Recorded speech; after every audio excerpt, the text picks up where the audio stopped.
Okay, VC, this is Strange Shelffellow is back with the second half of the Recent Finds video that I just uploaded. So I'm going to just get right to it. The last one out of that batch is actually the winner of everything. This is Troubadour by J.J. Cale. This was a really terrific album. It took me a minute to get into it.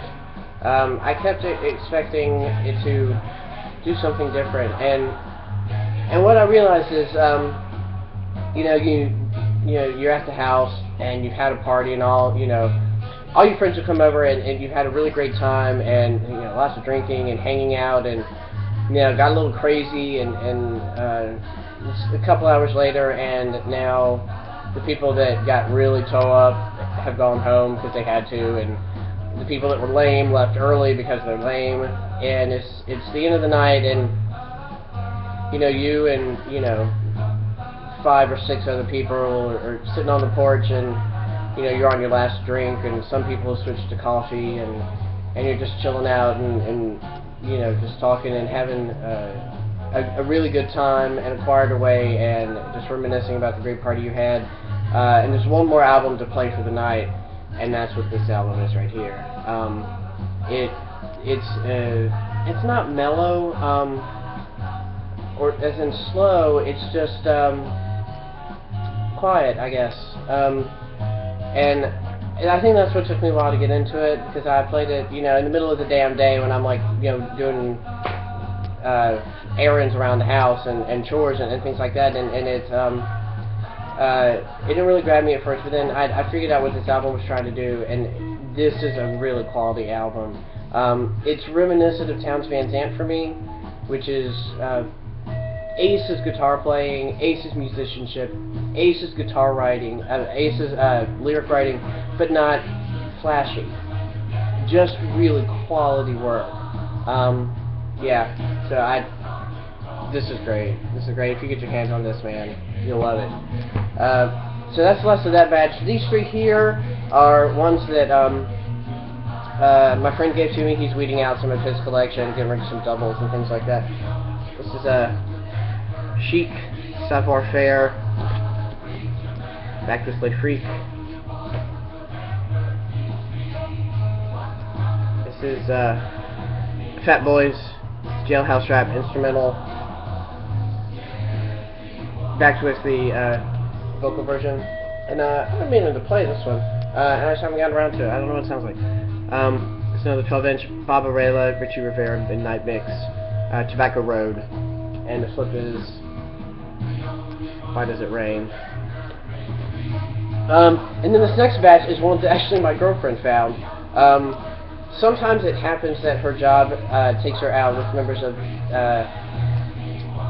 the community to help them do things in the community, errands and things like that, and sometimes that takes her to thrift stores that they need to go to shop for whatever.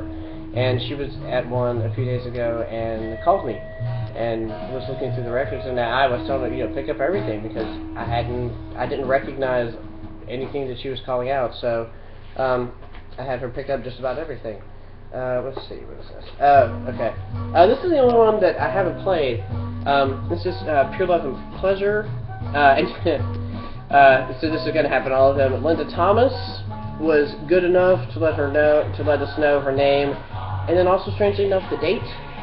The date is on all of them, and it's on the back too. Again, the covers matter, sort of. If the record is clean, I really care what it sounds like. So anyway, this is Pure Love and Pleasure. I think, yeah. So I haven't listened to this one yet. And another local label, the Highlanders, Appalachian Hills. I'm Princess. Here's the flip, and I'll show you the label here. This label went through a couple different variations with the font and the location of the label name, but here's one version of it. This is going to be bluegrass, so you can tell, but they do a couple of interesting covers. They do Take Me Home Country Roads by John Denver. They do Mama Tried by Merle Haggard. So there could be some good stuff on this. So anyway, this is Princess Records. Gary Lewis, I'm on the right road now. Back up a little bit, show you the whole thing. There you go. The jury's still out on this one. When I started, the first couple songs were not that great, but the third song picked up a little bit. The rest of the album was okay. I guess if you find this cheap, pick it up and listen to it, and then you'll probably get rid of it. But the song was okay. Some good little guitar licks. Basically, what happened, I think, is that this is actually should have been titled "I'm on the Right Bandwagon Now," because what Gary Lewis did was he went country rock, basically, and tried his hand at it. So there's some good little guitar licks, some that are kind of, some little rock and roll, but okay. So yeah. Now this was Aces, Country Coalition, really great record, and they do a lot. There's a lot of genre jumping on this. Hard rock, kind of psychedelic in places. They had the Hammond organ kind of swirling on things. Country rock, they've got a little bluegrass breakdown that then sort of goes into a going to church kind of thing. But this is really quality. And what I also liked about this was that they've got a lot of lead singers. There's a couple of women that do backing vocals on a lot of the songs that take the lead on one, and they're really good. And they have at least two other guys that have very distinctive voices that do the lead. So, really great record. I recommend this one. This is the Dells musical menu. This was okay. It didn't really knock me over. Some of the tracks are pretty good, but there wasn't anything. I was looking for something I think a little funkier.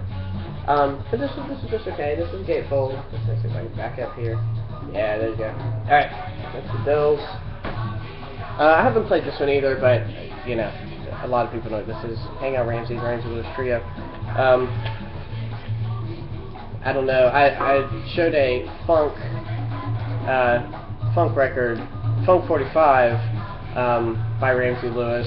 I don't think this is going to be it. I think this is going to be a little jazzier, but that's okay.